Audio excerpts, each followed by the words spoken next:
Hello everybody, my name is Clinton Grant and I am the instructor here at UTI for the EEIT electrical program. And this is our lab which the students will be doing hands-on with the electrical training here.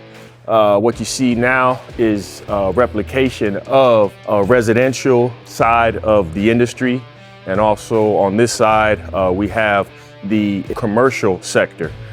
So our students will be getting versed in the industrial, commercial, and residential sectors. Our students will be doing everything is from installing main feeders to our disconnects for each booths. And from that, they will be going on to doing the branch circuits, your lighting circuits, receptacle circuits. We even have EV charging stations as well. They start the program with a standard tool set, and we provide all the power tools that they'll need.